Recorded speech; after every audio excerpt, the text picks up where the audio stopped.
This is a PowerPoint on cards that fit well in other classes. Starting with Lingering Zombie. I believe this card would be very good for Death Knight. It is an incredibly sticky 1-mana undead that synergizes with undead cards in Death Knight, as well as being a great corpse generator.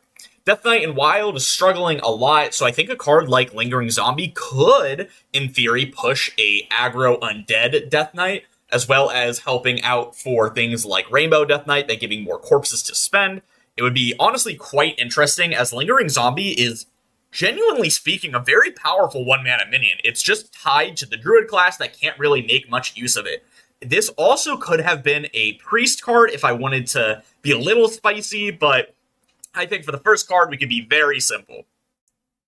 Then, for Demon Hunter, I chose Imprisoned Observer. In the latest mini set, we got two cards, Red Card and Magtheridon Unreleased. These cards both directly synergize with the Dormant mechanic. Of course, Red Card, you can put anything dormant, and Magtheridon, while it is dormant, it deals 3 damage. Imprisoned Observer, when it is put to be dormant and then awakens again, will re-trigger its effect of dealing 2 damage to all enemy minions. It is also a demon, so I thought, wow, this is actually a really cool effect that if Demon Hunter had a card like this, maybe we could do something with a dormant Demon Hunter. I think that's genuinely a very cool mechanic, and I actually like this concept, and I wish they would do more, but I think they might have been scared out of it because of the early meta with Umpire's Grasp and Window Shopper. That being said, I think Imprisoned Observer would be honestly really cool to see in Demon Hunter. Then you have Going Down Swinging in Druid. Druid is the other class outside of Demon Hunter that gains attack through means that are not just weapons, and it would synergize incredibly well with Lost in the Park and Secure the Deck. Secure the Deck would instantly trigger once you play Going Down Swinging. Lost in the Park benefits a lot from gaining attack, and it has a lot of armor to make sure your hero isn't going to be taking a lot of damage. Of course, Going Down Swinging gives you immune, but you understand where I'm going with this. It would be really cool to have in Druid, especially Even Druid, as a deck that has little to no board clear whatsoever. It would help that deck a lot, since it's just a combo deck that can sometimes do crazy amounts of damage through attack in Sing-Along Buddy, Garrison Commander, and Groovy Cat. Honestly, this one is definitely biased on my part. This is kind of the whole reason I made the entire video, is thinking about if Going Down Swinging was an Even Druid, and then it made me think of cards that would be really good in a lot of other decks. But yeah, I just like it. Going Down Swinging is pretty much unusable in Demon Hunter in both formats currently, so I just want this card to be good in some place. Druid is the place. Then, for Hunter, I chose Wildfire. Everyone knows that the Hunter hero power is the most aggressive one. It deals 2 damage. Wildfire increases the damage of the hero power by 1 if you have it, or however many times you play it. It would synergize incredibly well with cards like Sing-Along Buddy, the GOAT, and Baku the Moon Eater. Since it's a 1-mana spell, it would make your hero power deal 4 or 5 damage. I think that's really fun. I love making my hero power stronger. Of course I do. Sing-Along Buddy is my favorite card in the entire game. And so is Din Greymane, Wildfire, Groovy Cat. Those are all my favorite cards. So it's understandable why I chose this one for Hunter. There are a lot of other options that could have gone in here, such as Beast Synergy in Druid, Secret Synergy in Mage and Paladin. But I still think that Wildfire is the best card for this slot, because it's just really interesting. It would give a lot of deck building potential to Hunter and provide a lot of lethality to Odd Hunter, which we have not had basically forever. The deck is completely unplayable. But I don't know. I like it, so I think it would be really funny. Then you have Mage. I will admit, this is definitely the spiciest one on the list, but I believe that Elise Badlands Savior would be a better card in Mage than it would be in Priest.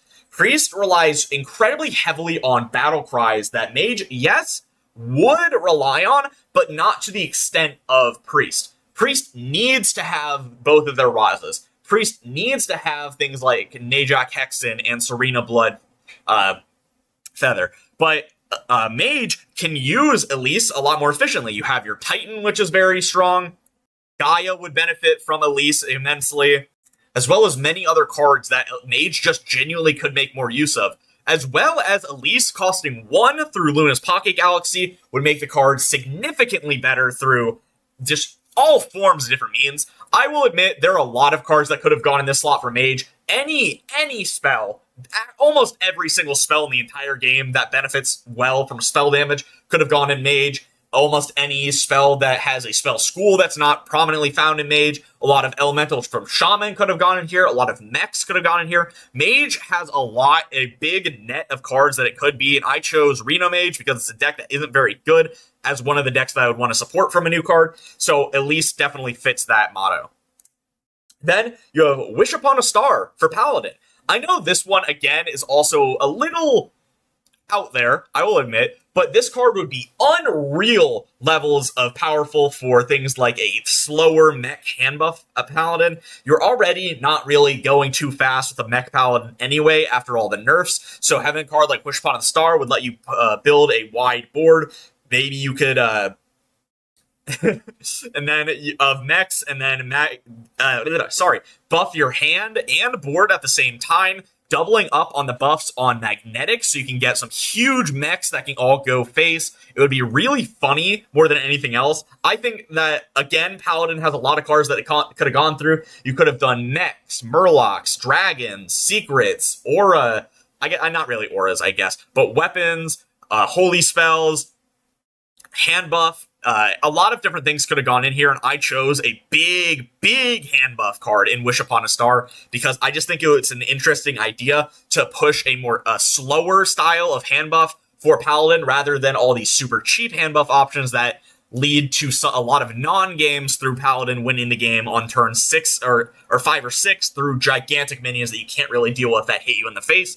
But since Wish Upon a Star is a lot slower, you would have the ability to run a lot slower style hand buff Paladin decks. I think it would just be kind of really fun.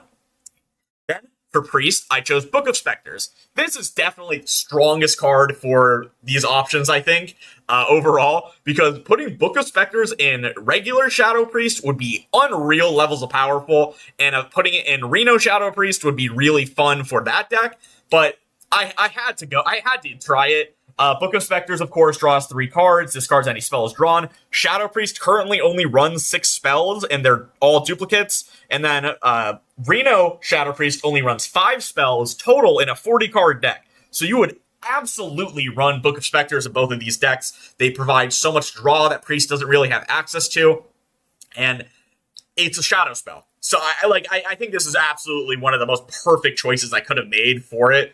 These are the 2 most prominent Priest decks by far. So it's actually it's such a perfect alignment, honestly. Then for Rogue, I chose Bumper Car. It's a mech that gives you tokens for Caverns Below. Yes, a lot of people don't like Caverns Below, and I can understand that. But I think that this card just would be really nice for the deck. Some people already run Ram Commander, which is a 2-mana 2/2 that gives you 2 1/1s with Rush, without having a Tribe itself and and not having Rush on its own. So I think this, helps synergize with a Caverns Below deck in a fun way. This would also be somewhat useful for a regular mech Rogue. You can magnetize onto it with Rush, which I don't think Rogue has any Rush mechs currently. I'm probably wrong on that, but outside of Sparkbots, I don't think Rogue has access to Rush from any of its mechs that are in the main class, so this would give it something that it doesn't currently have. I think this is definitely one of the more interesting picks that I made, because Caverns Below, again, is a card that people don't like, but I think it's fine. It's a very fun deck whenever you just decide to play it. It's not that great, but you can get some crazy high rolls by making a big board of Sparkbots, or getting a 15/15 stealth Sparkbot that also has Wind Fury, so you can kill your opponent. It's very fun, I will admit, but I can understand why people wouldn't like this. Then, for Shaman, I chose Chum Bucket. Murloc Shaman has been struggling for a long time. Chum Bucket is such a great card for Murloc Shaman because Murloc Shaman is very good at flooding the board with cards like Call in the Finishers, or the new 1/1 Murloc that was released in the mini set with Gigantify. Gives you 2 Murlocs for 1 mana, things like that. Chum Bucket would also be very good at buffing all the Murlocs in your hand because Shaman has access to cards like Underbelly Angler, and of course Howdy Fin, which is a neutral card, that makes it so they almost never run out of Murlocs, and then you would be able to hand buff your Murlocs, get a gigantic hand of Murlocs, pressure your opponent a lot through them, and just do some crazy things. Chump Bucket is a pretty good card. Don't get me wrong. Murloc Warlock, say that 10 times fast, really was heavily reliant on Chump Bucket for doing a lot of things. I could have gone with No Fins Impossible, which is the one that summons Demon Murlocs, but demons don't really fit in Shaman very well, so I didn't think it would make sense. Then, for Warlock, I chose Noxious Cadaver. I know, I don't like Questline Warlock. A lot of people don't like Questline Warlock, but you have to realize that this is such a perfect card for the class. It deals 2 damage to an enemy and to your hero. It would synergize incredibly well with the Demon Seed, with Dark Glare, with your your Fellstring Harp. All these Pain Warlock cards would synergize so well with Noxious Cadaver that it's just unreal. Again, I understand that it goes in an archetype that people don't like, but that's not really the point of the video. The video is more talking about cards that would do really well or make sense to be in other classes, and Noxious Cadaver is one of the best examples that I could find for Warlock, and it just makes so much sense, honestly. It being undead also fits in Warlock because Warlock has a fair few amount of undeads that most other classes really don't have. And then for Warrior, I chose a Nubricon. Nubricon has been nerfed twice. It used to be all minions, it used to be gain 8 armor, and then all minions cost armor that turn. Then it was nerfed. Then it was gain 8 armor. Your next 3 minions cost armor, and now it's gain 5 armor. I think that gaining armor and your minions costing based on your armor cost should have been a warrior mechanic, not a druid mechanic. So I think Nubricon should have just been a warrior card to begin with. It would let you have a lot of powerful synergies with cards like Odin or Thaddeus Monstrosity. I think that this one is a no-brainer for warrior. I don't think anyone would say that this card shouldn't have or doesn't make sense in warrior. Like, yeah, it's an undead, and warrior has probably the second most amount of undeads outside of Death Knight, but I think that a Nubricon is an absolute no-brainer, for sure.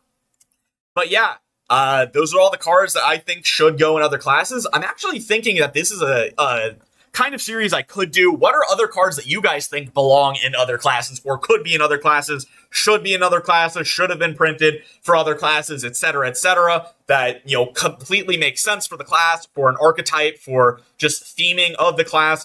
I would really like to hear that in the comments below, honestly. And yeah, that's going to be it for me. If you enjoy, make sure to like, comment, and subscribe, and I'll see you guys next time.